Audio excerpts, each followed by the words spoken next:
Hi, welcome to the online lecture of IBM3012, the Principles of Marketing Management. In Chapter 6, we're going to learn about consumer decision making. Understanding consumer behavior can help marketing managers adapt the marketing mix to influence consumer purchasing decisions. Consumer behavior is studying how consumers make purchase decisions and how consumers use and dispose of the product. For example, if manager knows through research that gas mileage is the most important attribute for a certain target market, the manufacturer can redesign the product and create the appropriate marketing mix to meet that criterion. The consumer decision-making process represents a general 5-step process that moves the consumer from recognizing a need to the evaluation of a purchase decision. It is a guideline for studying how consumers make decisions. Those 5 procedures are: first, need recognition; second, information search; third, evaluation of alternatives; fourth, purchase; and the last, post-purchase behavior. Note that consumer decision may not proceed in order through all the processes, but in fact may end at any time without a purchase decision. First is a need recognition. It is a result of an imbalance between actual and desired status. Need recognition is the stage in the decision-making process. A marketing manager's objective is to get consumers to recognize an imbalance between their present status and their preferred state. Advertising and sales promotion often provide this stimulus. The imbalance between actual and desired status is sometimes referred as the want-got gap. And the stimulus include any unit of input affecting one or more of those following senses: sight, smell, taste, touch, and hearing. If marketers don't understand the target market needs, the right good or service may not be produced. An excellent way to understand needs is to view them as the job statements or outcome statements. Marketers selling their products in global markets must observe the needs and wants of consumers in various regions and markets. Second stage is the information search. Internal information search is the process of recalling information in the memory. This includes prior experience or prior knowledge about a product. External information search relies on information in the outside environment. This includes personal and public references, advertisement, and publicity. External information may be obtained from non-marketing controlled sources and/or marketing controlled sources. Non-marketing controlled sources include personal experience, personal sources, and public sources such as underwriters' laboratories. Marketing-controlled information is biased toward a specific product because it originates marketers promoting that product. These sources include mass media advertising, sales promotion, salespeople, product labels, and packaging, and the internet. The extent to which an individual conducts on external sources depend on such factors as the perceived risk of purchasing knowledge, prior experience, and level of interest in the good or service. The external search is also influenced by consumers' confidence in her decision-making ability. If a consumer has prior experience, he or she will spend less time searching for the product. Evoke set is a group of brands resulting from an information search from which a buyer can choose the product. Once the Evoke set is constructed, the consumer is ready to make a decision. One way to make a decision is to pick product attributes that are important to him or her, then exclude all products in the set that do not have that attribute. Another way is to narrow the number of choices, to use cutoffs, or minimum or maximum levels of an attribute that an alternative must have. Many times, price is an important cutoff attribute. The goal of marketing manager is to determine which attributes have the most influence on consumers' choices and design a marketing mix that stresses those attributes to the consumer. Single attributes such as price may not always explain a consumer's evaluation of the product. Attributes that the marketer may consider important are not always important to the consumer. Brand names such as Johnson & Johnson have a significant impact over the choice of the product. Following the evaluation of alternatives, the consumer decides which product to buy or decides not to buy at all. Ultimately, the consumer must specifically decide where to buy, when to buy, what to buy and whether to buy or not, and how to pay. When buying products, consumers expect certain outcomes from the purchase. Once a purchase decision is made, the next step in the process is the evaluation of the product after purchase. Consumers expect certain outcomes from the purchase, and how well these expectations are met determines the level of consumer satisfaction.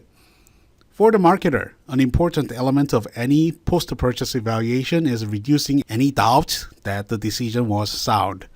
Consumers try to reduce dissonance by justifying their decision. Consumers can reduce dissonance by seeking information that reinforces positive idea about the purchase and avoiding information that contradict the purchase decision and revoking the original decision by returning the product, which is the worst case scenario for the salesperson. And in this case, marketing can minimize dissonances through effective communication with purchasers. Consumer buying decisions fall along a continuum of three broad categories: routine response behavior, limited decision-making, and extensive decision-making. Let's talk about involvement. Involvement is the amount of time and effort a buyer invests in the search, evaluation, and decision processes of consumer behavior. In other words, it is the degree of which how much time and effort that the consumer needs to make the decision for the product. Exhibit 6.2 illustrates the continuum of consumer buying decisions. For the routinized consumer decision, involvement is low, time spent is short, and usually the items are cheaper. And information search relies on internal memory only, and usually the number of alternatives is 1. But for the extensive search, involvement is high, and time and cost spent is high, and information search would have to rely on internal and external information, and number of alternatives, usually many. First, let's talk about the routine response behavior. It needs little involvement in selection process. Frequently purchase low-cost items, and consumers may stick with one brand, usually buy first and evaluate later. And usually it needs a quick decision. For example, like everyday products like toilet papers or cigarettes for smokers is a good example of the routine response behavior. Second, in the middle, the limited decision making. It involves low levels of involvement, low to moderate cost of goods, evaluation of a few alternative brands, and needs short to moderate time to decide. The extensive decision making. It needs high levels of involvement, high cost goods, evaluation of many different brands, and it takes a long time to decide. And also, consumer may experience cognitive dissonance in this case. There are factors determining the level of consumer involvement. First, previous experience. When consumers have had a previous experience with the product or repeat trials, the level of involvement typically decreases and quick choices are made. Second is the interest. Involvement is directly related to consumer interests such as cars, motorcycles, or electronics. Third, perceived risk of negative consequences. As the risk increases, so does the consumer's level of involvement. Risks include the financial risk, such as spending money, social risk, and psychological risk. Last is the social visibility. Involvement increases as the social visibility of a product increases. These products that make a statement about the user may include cars, jewelry, furniture, and clothing. In marketing terms, we can say it's the private consumption versus public consumption. So, for more social visibility, the product falls more into the public consumption, where other people can actually see your purchase decision. For high involvement products, a good advertisement gives consumers the information they need for making the purchase decision, as well as specifying the benefits and advantages of owning the product. For low involvement purchases, consumers may not recognize their wants until they are in the store. In-store promotions and package design are important tools for catching the customer's attention in this case. Good displays can help explain a product's purpose and create recognition of a want. Consumers interact socially with reference groups, opinion leaders, and family members to obtain products information and decision approval. Reference groups are characterized as either direct or indirect. Direct reference groups may be primary or secondary. Primary membership of groups include all groups with which people interact regularly in informal way, such as family, friends, and co-workers. People associate with secondary membership groups less consistently and more formally. This includes clubs, professional group, and religious group. Indirect reference groups include the aspirational reference groups such as organizations that a person would like to join. On the other hand, a non-aspirational reference group is one that someone wants to avoid being identified with. For marketers, reference groups have three implications as stated in the slide. First, they serve as the information sources and influence perceptions. Second, they affect an individual's aspiration levels. Third, their norms either constrain or stimulate consumer behavior. But marketers must also consider that people with a well-formed network or somewhat overlapping reference groups and those with strong personal values are less susceptible to reference groups' influences. Opinion leaders are often the first to try the new product. Technology companies have found that teenagers, because of their willingness to experiment, are the key opinion leaders for the success of new technologies. Opinion leadership is a casual, face-to-face phenomenon. Locating opinion leaders can be a challenge for the marketers, and they may try to create opinion leaders such as cheerleaders or civic leaders. On a national level, companies sometimes use prominent public figures such as the movie stars, sports figures, and celebrities to promote the product. The family is the most important social institution for many consumers, influencing values, attitudes, and buying behavior. Purchase decisions vary significantly among family members, who assume a variety of roles in the purchasing process. Initiators are the ones who suggest or initiate the purchase process. Influencers are those members whose opinions are valued. Decision makers actually make the decision to buy or not to buy. The purchaser is the one who exchanges money for the product, and the consumer is the one who actually will use the product. A person's buying decisions are also influenced by unique personal characteristics such as gender, age and life cycle stage, and personality, self-concept, and lifestyle. The psychological differences in men and women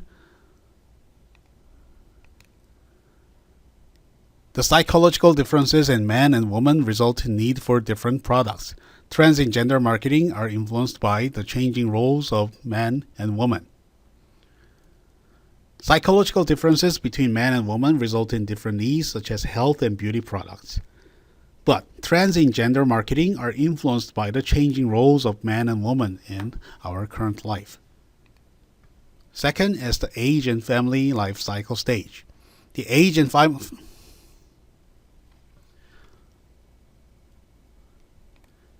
consumers' taste in food, clothing, cars, furniture, and recreation are often age-related. Marketers define target markets according to life cycle stages such as young singles or young married with children because the products that they will buy will vary depending on the family life cycle. Next is the personality, self-concept, and lifestyle. Personality combines psychological makeups and environmental forces. Human behavior depends largely on self-concept. Self-concept combines ideal self-image and real self-image. First, let's talk about the psychological influences. First is the perception. Marketers must recognize the importance of cues or signals in a consumer perception of the product. Marketing managers first identify the important attributes such as those listed on the slide, then design signals to communicate these attributes.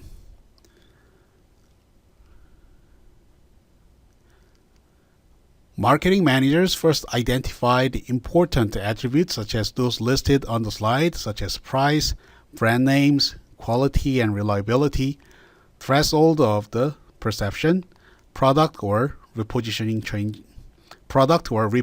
changes, foreign consumer perception, and subliminal perception.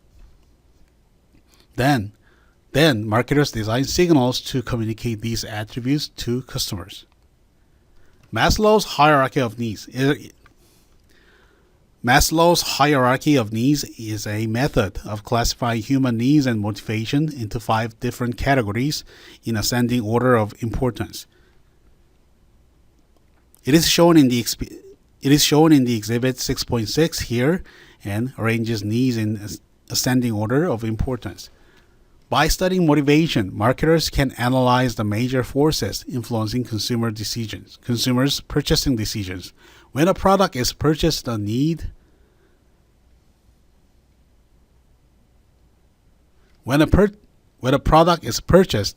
is usually fulfilled. These needs become motives when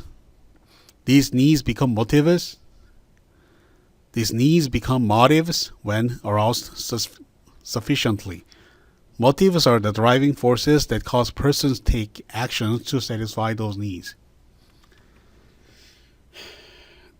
By studying motivation, marketers can analyze the major forces influencing the consumer's purchasing decisions. When a product is purchased, a need is usually fulfilled.